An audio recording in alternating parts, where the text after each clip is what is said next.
Hari ini kita akan belajar bersama-sama tentang aksi nyata budaya positif.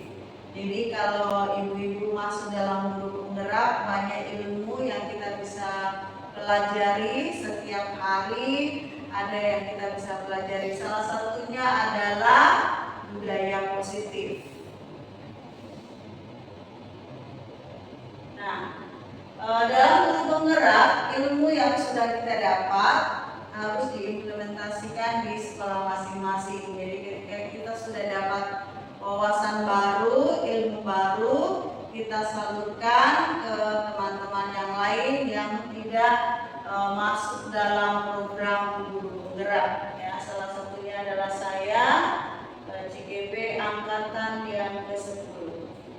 Nah, sebelum kita lebih lanjut lagi, kita akan senyum dulu. Ya, senyum selama 30 detik. Boleh saling melihat kiri kanan. Ya, memberikan senyum karena tema kita adalah budaya positif. Jadi pikiran kita juga harus positif, gitu ya. Sudah tersenyum semuanya? Sudah. Oke. Nah, kita ice breaking sebentar. Ada yang merasa dingin? Tidak? Panas? Coba ikuti saya. Gosok. Tempelkan di pipi.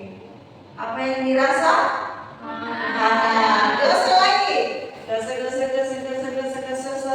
Tempel lagi. Lebih hangat atau sama? Lebih hangat. Gosok lagi. Kalau kurang kuat, paling gosok lagi lebih kencang. Taruh di pipinya. 1, 2. Bagaimana? Hangat sekali. Oke. Dengarkan saya ya. 1 kali lagi. Gosok. Pegang hidung. Iya tahu. Ya. Hebat, konsentrasi. Saya kira sudah tidak konsentrasi, ternyata masih konsentrasinya masih bagus. Oke, kita lanjut.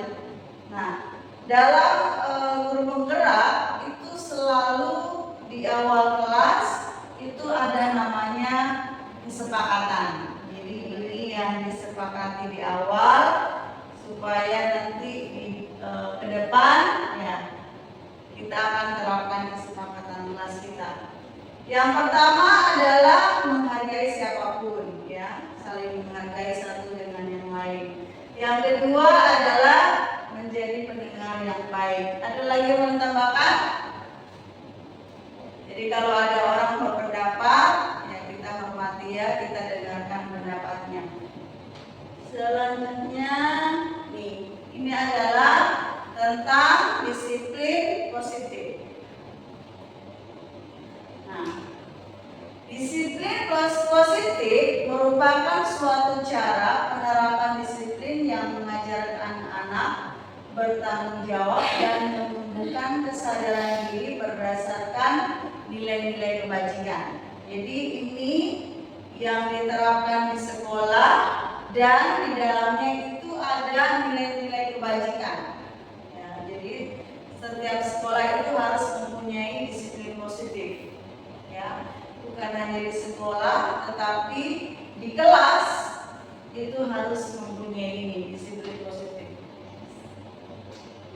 Disiplin positif ini lebih ke arah disiplin diri yang dapat mengontrol diri dalam melakukan segala tindakan. Ya, jadi ini yang harus dilakukan di kelas kita.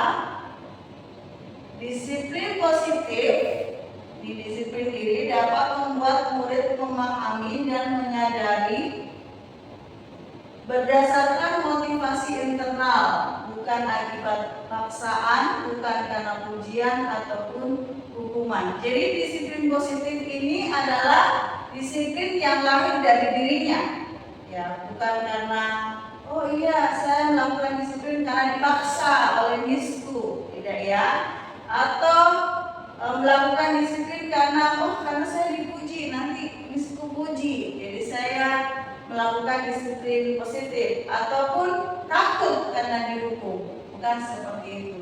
Jadi disiplin positif itu adalah disiplin yang memang sudah lahir dari dirinya sendiri, ya.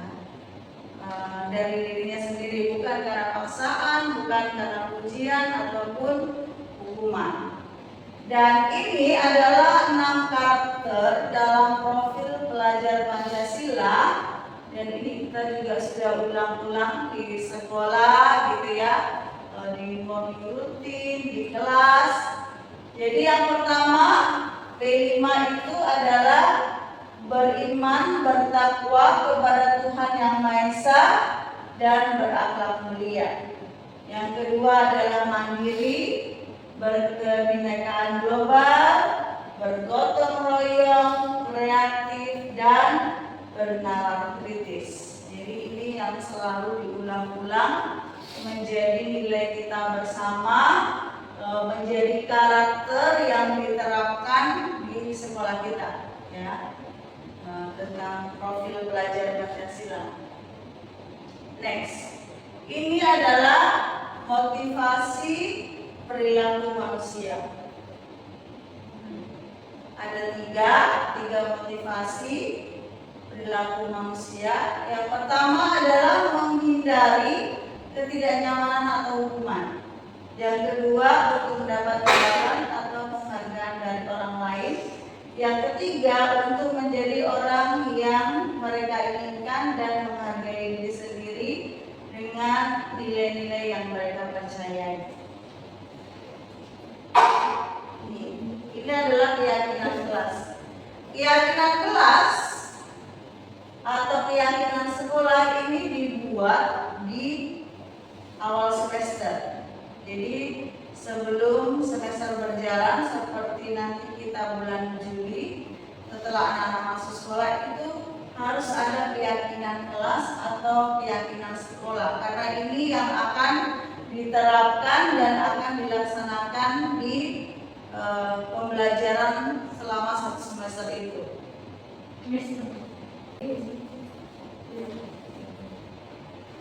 Keyakinan kelas atau sekolah, guru berperan dalam terwujudnya keyakinan sekolah atau kelas dengan adanya kesepakatan antara guru dan murid. Jadi keyakinan kelas ini dibuat kesepakatan antara guru dan murid. Jadi kemarin juga kami lokakarya salah satu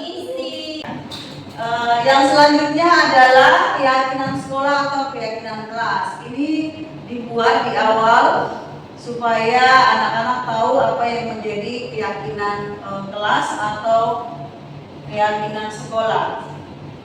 Nah, keyakinan kelas atau keyakinan sekolah, guru berperan dalam mewujudkan terbentuknya keyakinan sekolah atau kelas dengan adanya kesepakatan antara guru dan murid. Jadi keyakinan kelas ini adalah keyakinan yang dibuat kesepakatan antara guru dan murid. Jadi murid merasa bahwa dia terlibat dalam kesepakatan itu. Dan keyakinan sekolah atau kelas berupa pernyataan-pernyataan universal yang mudah diingat, mudah dipahami, dan harus diterapkan di lingkungan sekolah. Jadi kata-katanya adalah kata-kata yang sederhana, mudah diingat, dan mudah dipahami, apalagi oleh anak-anak di sekolah kita.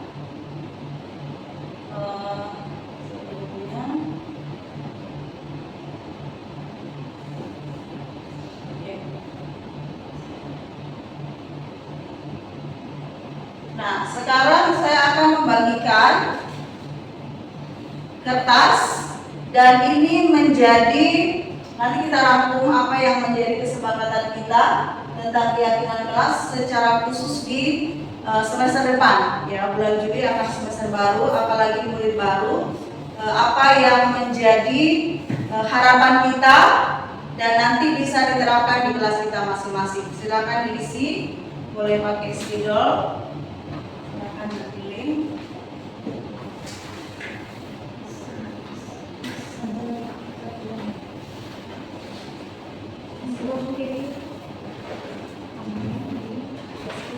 Ya, ini diisi dengan impian kita. Kira-kira kita mau buat seperti apa kelas kita?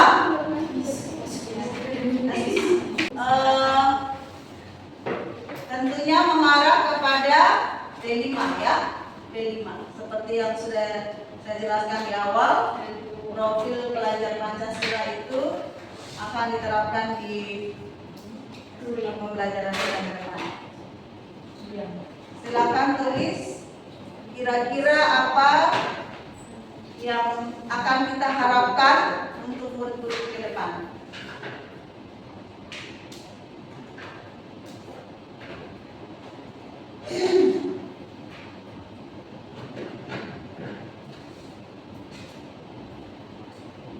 Apakah kita mengharapkan anak-anak yang mandiri, anak-anak yang sayang sama temannya, gitu ya, anak-anak yang penuh perhatian, gitu. Jadi tuliskan kira-kira kita mau jadikan apa kelas kita di semester yang akan datang.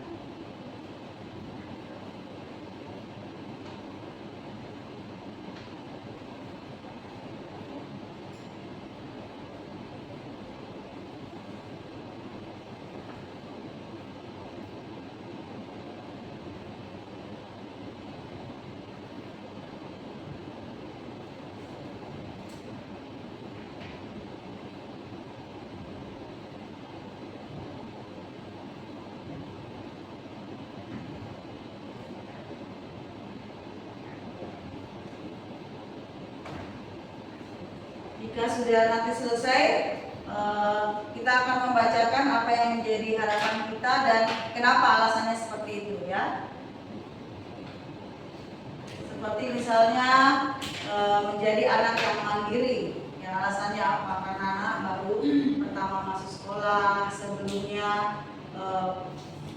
dibantu oleh orang tua, oleh suster. Jadi kalau ke sekolah dia harus mandiri, ya, bisa mengurus dirinya sendiri.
Sudah, Ray, sudah selesai?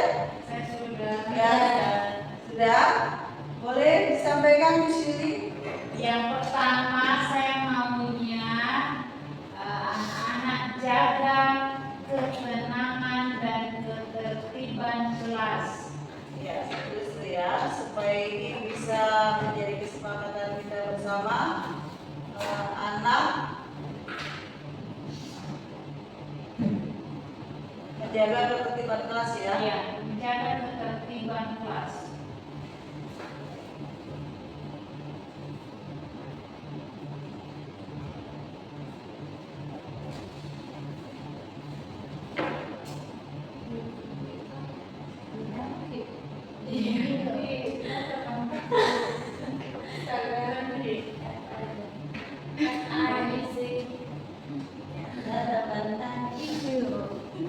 Ada lagi?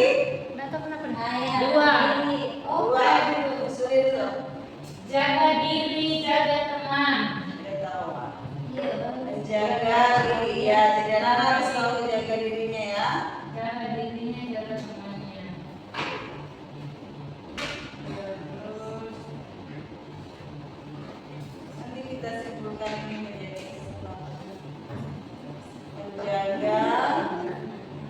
Mandiri, jaga teman.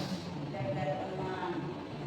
Yang terakhir ini soal izin sebelum keluar kelas.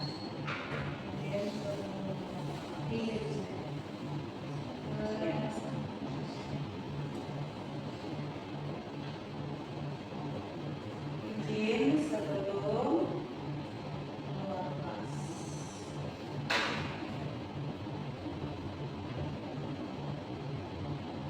Cukup di sini? Cukup. Oke. Ada lagi? Diskusi? Itu saya mandiri, bertanggung jawab. Ya, mandiri. Ya, ini kalau anak kecil memang harus diajar mandiri ya. Yang dari playgroup mungkin bisa sudah tahu aturan, tetapi kalau yang dari luar yang baru pertama kali masuk biasanya belum bertanggung jawab.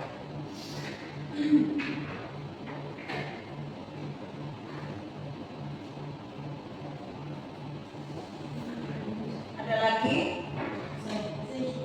Diskusi sudah dua? Ya, di sini Anak bisa mengingat barang dirinya sendiri. ya, jadi selama ini seperti apa? Karena selama ini biasa anak tercecer pensil warna, penghapus, ya, dan apa pensil. Dia setiap ditanya itu bukan punyaku, padahal dia yang ada di situ. Ya, jadi belajar ingat ini yang aku, Ya. ini saya yang Ada lagi di sini? tidak. Ya.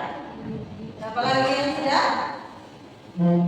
Sama saya ada mandiri, saya tadi. Ada mandiri termasuk ya? Mandiri sama PP itu. Ya. Oh, kakak juga udah ada lagi.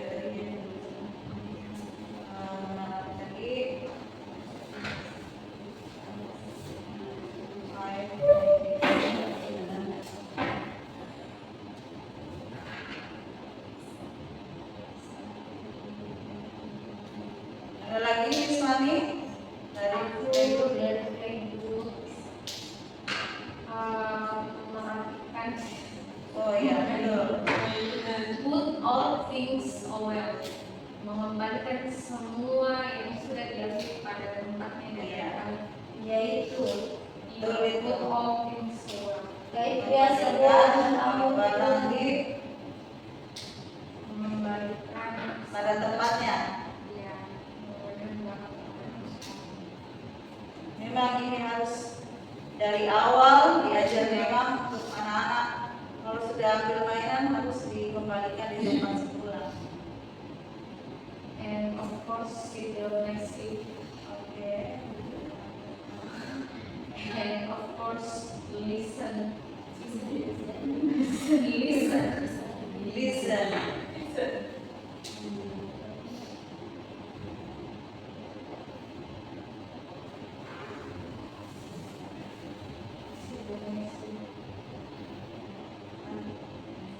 Apalagi? Tenang. Fokus dan pemahaman Dunia.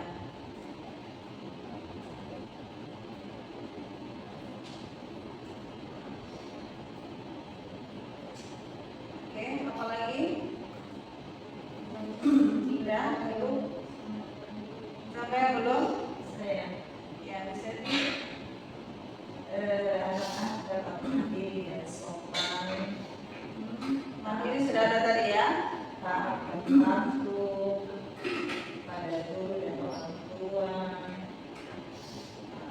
dan disiplin, Ada tadi di sisi sudah ada. menerima dan beramah mulia, sayang teman dan bisa berempati pada teman.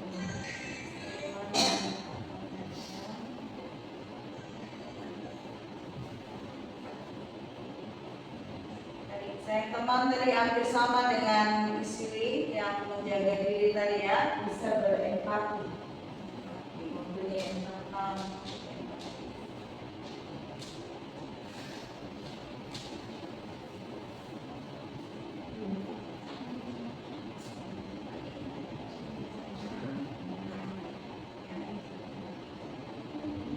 Taat dan patuh. Taat dan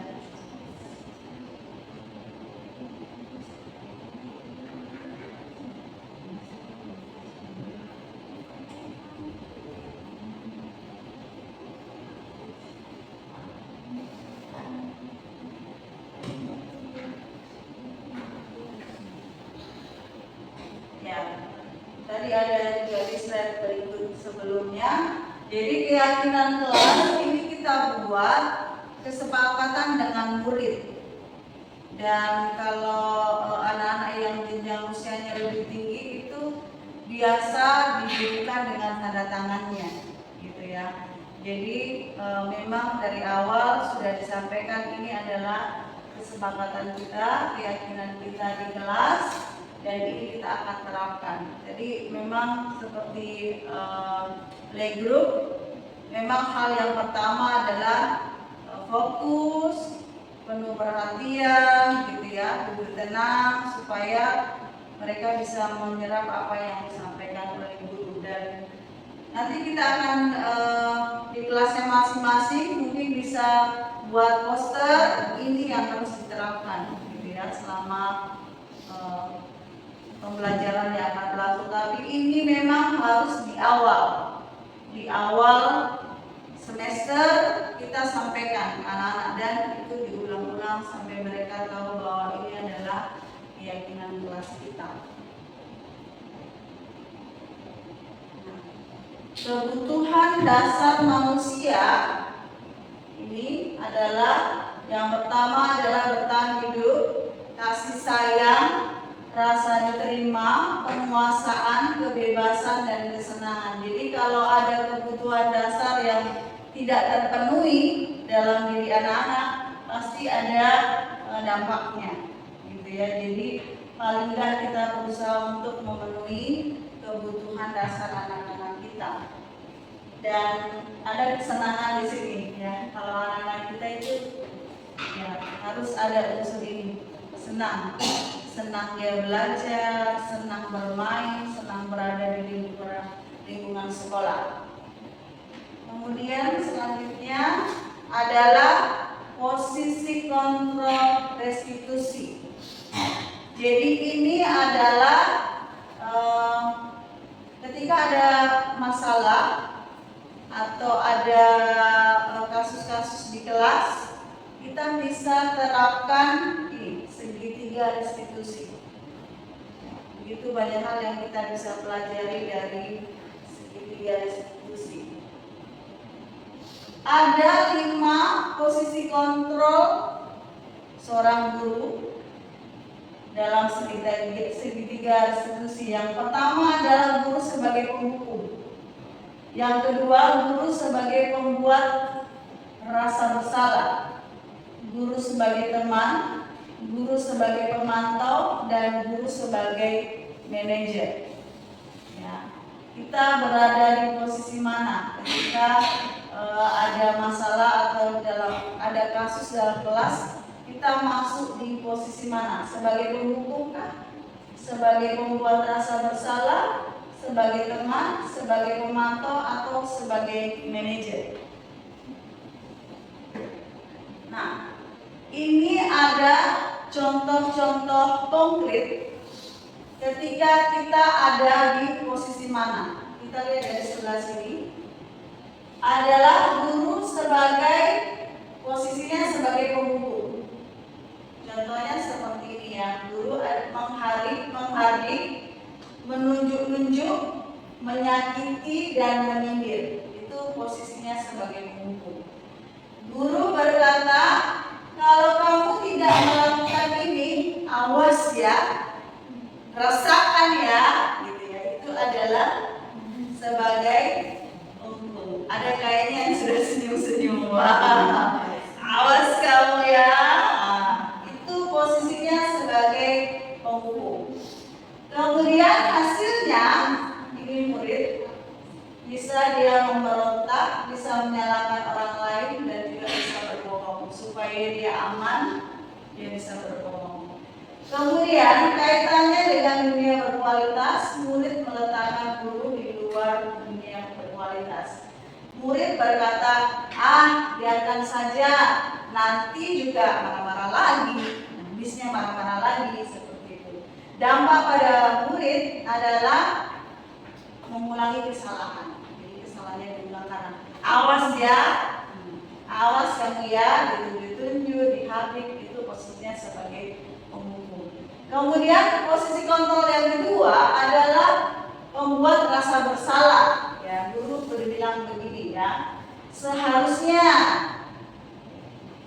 ibu kecewa sama kamu, ya, gitu. Ini adalah membuat rasa bersalah.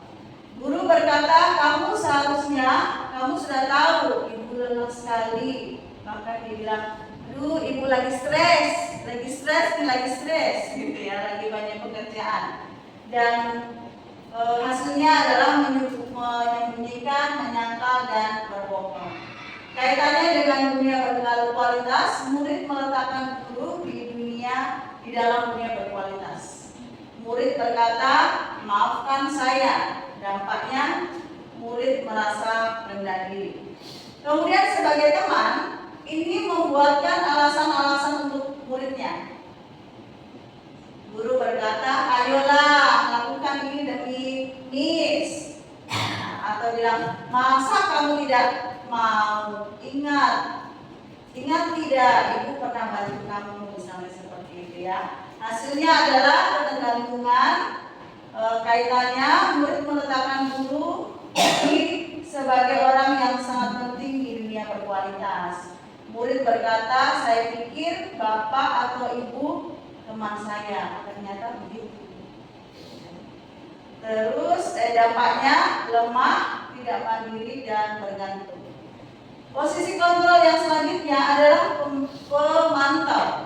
Ya, ini guru berbuat menghitung dan mengukur. Guru berkata, apa peraturannya? Hasilnya menyesuaikan diri bila diawasi. Kemudian kualitas dengan dunia berkualitas, murid meletakkan guru dalam peraturan dan hukum di dunia berkualitas. Murid berkata, berapa banyak bintang yang saya harus peroleh, berapa halaman yang harus saya tulis. Gitu ya, dampaknya pada murid menitik beratkan pada sanksi atau hadiah untuk dirinya sebagai pemantau. Dan ini posisi sebagai manajer ini yang paling bagus, paling ideal. Ya, kalau sebagai manajer itu guru berbuat apa? Mengajukan pertanyaan-pertanyaan, ya, digali. Kemudian murid menjawab. Terus guru berkata, apa yang kita yakini, apa yang kamu yakini, apa yang bisa kamu kerjakan untuk memperbaiki kesalahan ini. Kemudian hasilnya menguatkan pribadi, kualitasnya murid meletakkan dirinya sebagai individu yang positif dalam dunia berkualitas. Kemudian murid berkata, bagaimana caranya saya bisa memperbaiki keadaan. Dan yang terakhir dampaknya mengevaluasi diri dan bagaimana cara memperbaiki diri. Jadi ini adalah posisi yang paling bagus sebagai manajer. Jadi guru hanya mengarahkan anak, dan anak yang mengambil keputusan kira-kira apa yang dilakukan, gitu ya. Ketika dia buat kesalahan, anak-anak yang harus diajak untuk dia berpikir, kalau saya berbuat ini, apa yang harus saya kerjakan untuk memperbaiki kesalahan saya. Posisi kontrol restitusi. Di antara kelima posisi tadi, sebaiknya guru menggunakan posisi kontrol sebagai manajer. Ya. Sebagai manajer, guru dapat berbuat sesuatu bersama murid, dan guru itu mempersilahkan murid untuk bertanggung jawab dan mendukung murid agar dapat menemukan solusinya. Nah, ini adalah segitiga restitusi. Nah, tahapannya, jadi ini tidak harus selalu ini di atas, ya, bisa juga ini di tengah, bisa juga ini di skip, langsung di sini bisa juga. Jadi tahapan dalam segitiga restitusi yang pertama adalah menstabilkan identitas. Yang kedua, validasi tindakan yang salah. Dan yang ketiga adalah menanyakan keyakinan. Jadi menstabilkan identitas itu ada pertanyaan-pertanyaan bilang misalnya, oh setiap kita itu pernah berbuat kesalahan, Miss juga pernah melakukan kesalahan. Jadi itu termasuk menstabilkan identitas.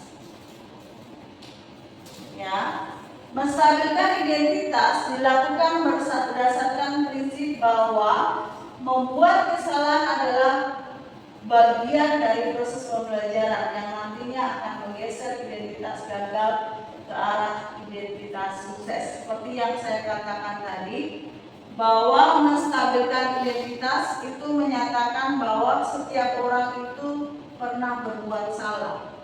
Miss juga pernah berbuat salah. Ya. Kalau Mikael berbuat salah, ya itu memang manusiawi. Ya. Kemudian selanjutnya, berbuat salah itu hal yang manusiawi. Tidak ada manusia yang sempurna. Kita pasti bisa menyelesaikan masalah ini. Ya, jadi ini ketika berbicara dengan murid, ya, Bapak Ibu tidak tertarik, saya tidak tertarik untuk mencari tahu siapa yang benar, siapa yang salah. Miss hanya tertarik untuk menyelesaikan masalah. Kalau kamu ingin menyalahkan dirimu sendiri terus menerus, apakah kamu bersikap baik pada dirimu sendiri? Jadi anak-anak diajak untuk berpikir, gitu ya, bahwa ya memang pernah kita lakukan kesalahan seperti ini.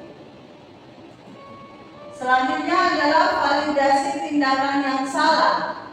Validasi tindakan yang salah dilakukan berdasarkan prinsip bahwa setiap perilaku berupaya memenuhi suatu kebutuhan tertentu, sehingga guru atau orang tua akan menggeser dari pemikiran stimulus respon menjadi proaktif serta akan lebih mengenali dan mengakui kebutuhan murid atau anak.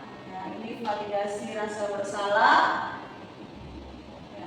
Kamu pasti punya alasan mengapa kamu melakukannya. Seperti kemarin ada kasus di Apple Class, Mikael mencakar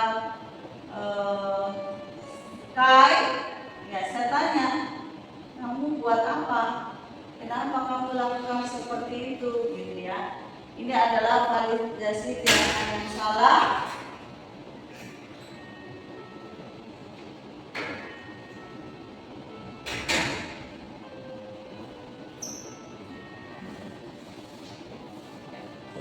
Ya, selanjutnya, apa yang penting bagi kamu?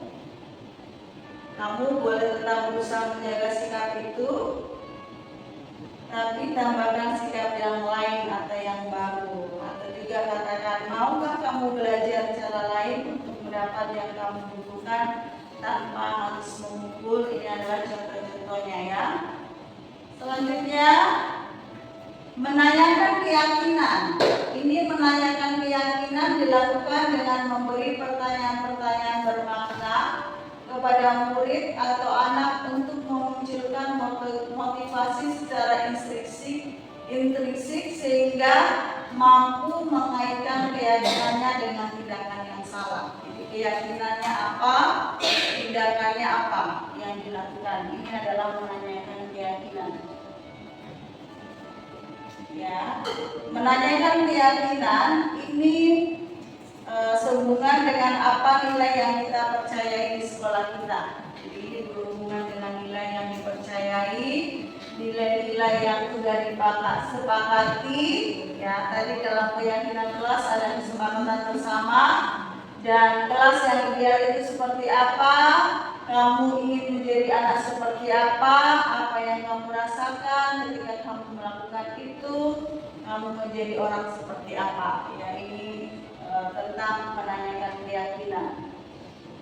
Nah, ini ada satu kasus di kelas baru-baru ini, mungkin 1 minggu yang lalu, waktu kami ada di kelas balok,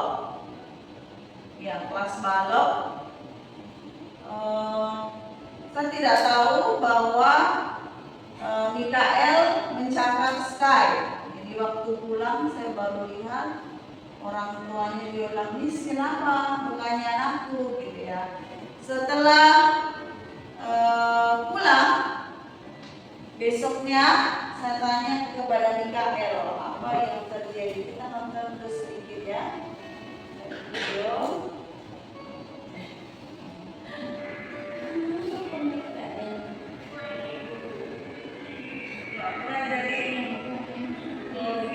Dia mau jadi Rofi. Ada filmnya dia, Wolf.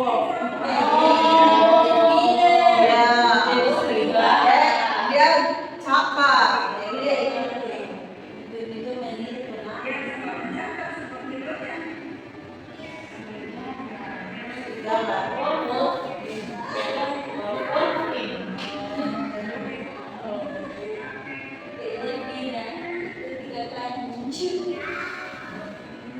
cakar karena dia nonton.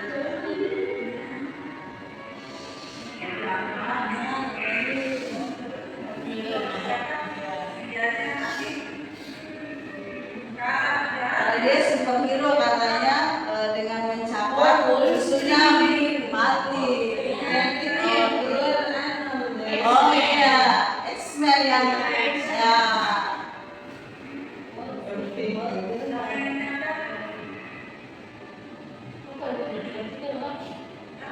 Ada nyamuk gitu.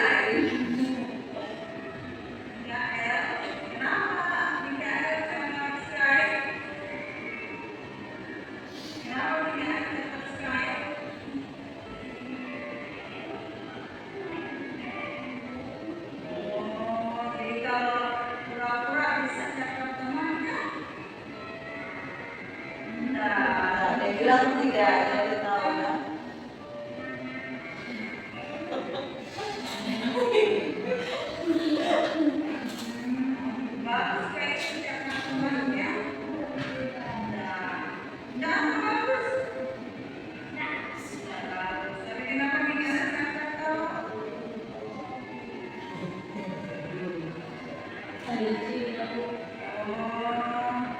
Jadi kalau misalnya pura-pura bisa nanti dia ucapkan bukannya,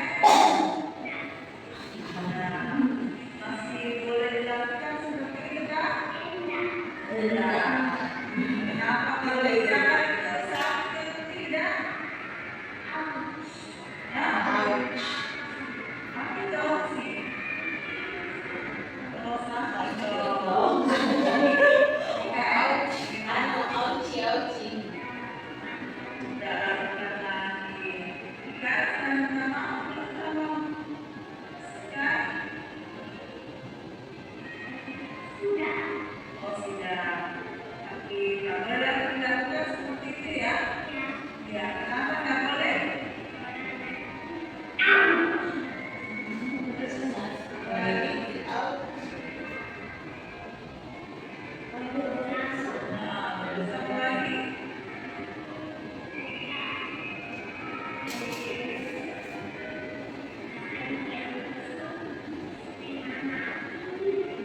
Pakainya Roses kena mati.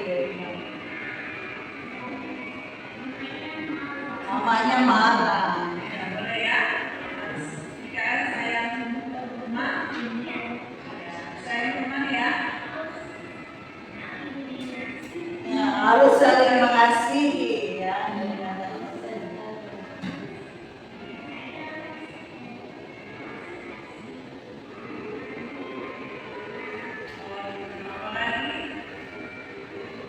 Boleh? Iya, boleh.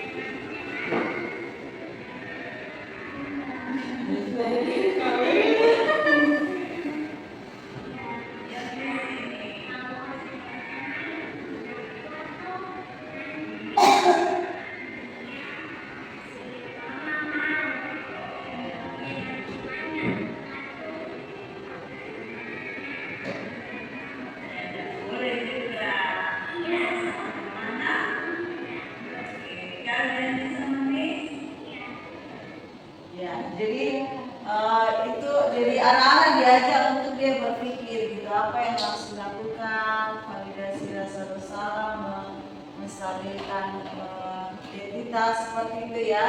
Jadi bukan kita yang terus harus seperti ini, harus seperti ini, harus seperti ini. Jadi anak-anak diajak untuk mengungkapkan isi hatinya. Kira-kira kalau begini harusnya seperti apa? Itu yang harus kita terapkan di kelas kita ya.